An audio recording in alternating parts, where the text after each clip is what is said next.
All right, in the next chapter, I would like to talk a little bit about some specific strategies that you can use, that I can use, that are constantly used on us in order to strategically increase the compliance that we show or that we get. And in the subtitle, it says it all starts with 2 steps. And this is basically true for all of them. They have some kind of 2-step procedure involved in them. So maybe the most famous one is the kind of the foot in the door technique. You might have heard of it already, and you can somewhat imagine what it means. But it's basically what it's doing is like the 2 steps are first asking for something small, then asking for something bigger. So here's a famous study by Friedman and Fraser. What they did is they basically ask people, hey, could we come next week? And 66 people will thoroughly look through your house and look at every corner of your house in order to see if it's energy safe. Could we do this in the next week? So if I just come like that at you and ask you something such ridiculously high, you, like most people, would say, no, thank you. I think about like less than 10% agreed when they were only asked that. But there were a subgroup of these people, and these people were a week before and were asked to answer some simple questions about the house and their energy saving. And now suddenly what happens is that about 50% of these people who were previously asked for the smaller agreed now to the larger favor. So once I have the foot in the door, once I have you agree to something small, I have much, much higher chances to then convince you to do something bigger. So you can imagine that here in our romantic couple, he might come and say like first, hey, do you want to grab like a coffee, right? Just now like later on after the lecture, do you just want to come around, just grab a coffee and we drink a coffee before we go to the next lecture? Something like a small request, right? And once you have this commitment, you're just like, hey, it's great that you last time agreed to drink a coffee with me. Why don't we do something bigger now? Maybe have a lunch, have a dinner, etc.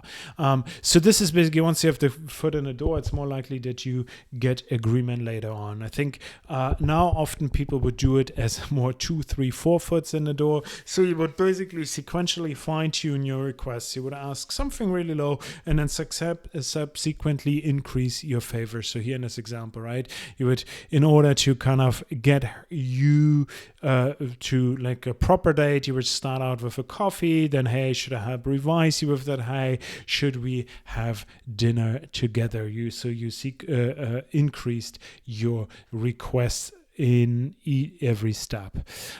There's also something that's kind of like a little bit more sneaky, which is called lowballing. So what you can do here is basically you agree to something and then you reveal, oh, by the way, actually it involves these 3 other things. You're just like, hey, can you help me tomorrow for an hour to move my furniture? And you say yes, and it's like, oh, actually, just learned that all my other mates said no, so could you do it for 4 hours, and we also have to move the fridge and the freezer, and can you help me do some painting of my room as well? So you often see this because salespeople, they're just like, oh, here's a car, you can have this car, it's only 20,000, why don't you buy it now, it's an amazing deal. And it's like, oh yeah, that's actually an amazing deal. So you agree, and it's like, too bad, that deal is actually not available anymore. And now, but you can have this deal, which is cost now 25,000, and you would have to buy this insurance, which makes it 28,000.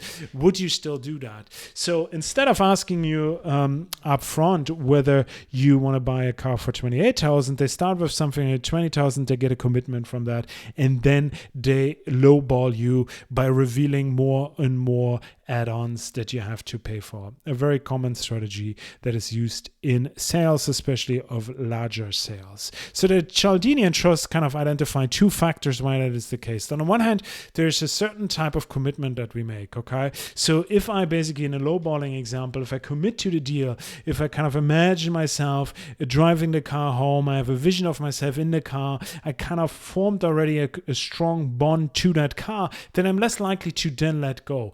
If I don't have this first commitment to a lower deal, I don't don't have that commitment now when I'm asked for the second one. So with the first year, you basically get a commitment somewhat to the whole idea of you buying that car, and then you can basically once that is in place, you're more likely to even follow through to larger demands. The same is it's a little bit of like consistency. You also want to see yourself as consistent in your actions. So with these smaller demands, it's often like, let's say somebody asks you for a small favor, and this elicits the idea that you're kind of a good person, you're a helpful person. Now, in order to be consistent and to be perceived that way, you kind of have to commit also to the larger one. So you want to be consistent. You want to see yourself, for instance, as a helpful, altruistic person. Hence, you have to kind of agree to the larger request as well. So commitment and consistency are two factors that help us to increase. There's a different technique which is called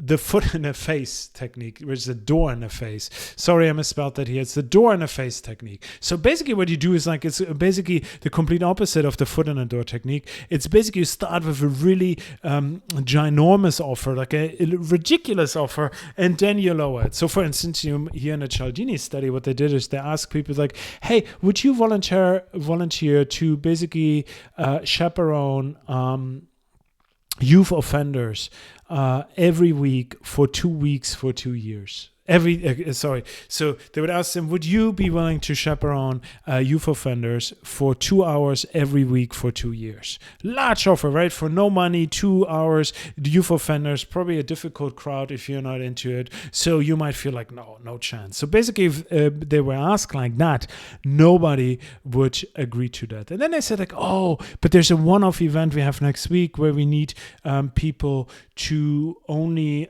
do this for once, for 2 hours, and bring them to the cinema and back. And now about 50% of the people say, oh, I could do that. Without this kind of large offer at the front, this, oh, why don't you commit yourself for 2 years to 2 hours per week for free to take care of youth offenders, only 10% would agree to that. But if you start with a really large offer, then it suddenly feels like the second one is not so bad and you're more likely to agree to that. So sometimes it's really good to kind of start with something ridiculous and then come back. So here you might say like, oh, if you want to kind of like in a cheeky way ask somebody out for dinner or a date or a coffee, you could start by saying something like, hey, do you want to marry me? And there's like, no way. Okay, then why don't you at least drink a coffee with me? It's not like I'm asking you to marry me. And now the coffee doesn't seem so bad at all. So just like starting with something ridiculous, that's the door in the face, and then going lower. There's a variation of that where you basically don't even expect, you don't even wait for the second one. So what you would do is basically you would kind of start with a less good offer and then go down, but immediately. So let's say here, this is often used on kind of TV. You're like, oh, we have this new, here's the ShamWow. The ShamWow is this incredibly cool kind of towel that cleans dry and wet. It's amazing. You can use it. It's made in Germany. But oh, it costs $20. But wait. Before you decide, today, we also throw in another too large and too many and another offer. So you get 8 ShamWows in total, and free, you get the bonus ShamWow mop. So it's basically, I start with something much more expensive, less in the beginning, and then immediately, even before you say anything, I kind of say like, hey, no, let me help you out here. You know what I can do? I can do this, and this.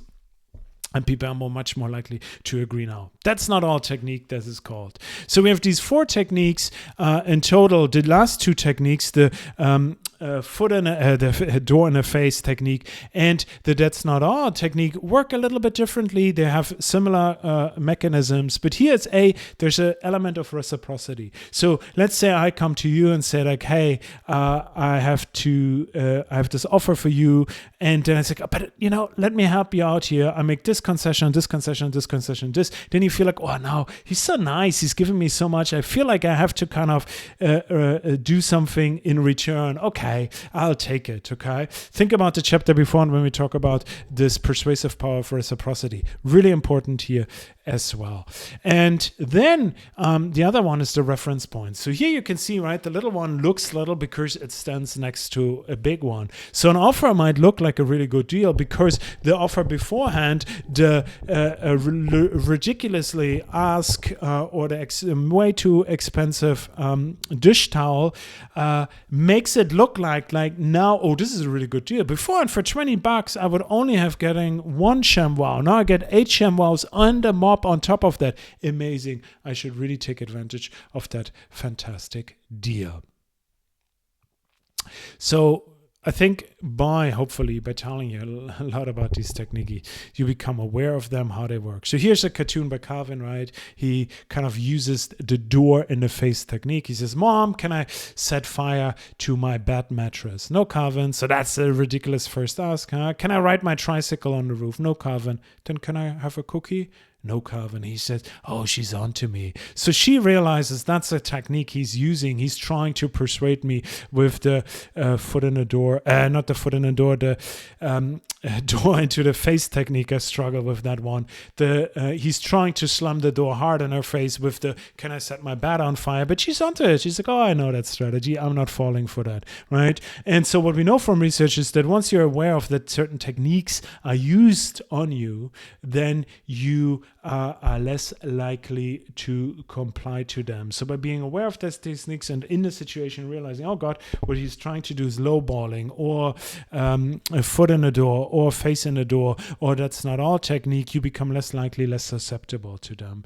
And that's, I think, a really important point. So for instance, for me, I never accept or rarely accept any free samples because I know that this immediately sets this kind of tit for tat procedure into place that I want to reciprocate this free sample by buying something larger. All right.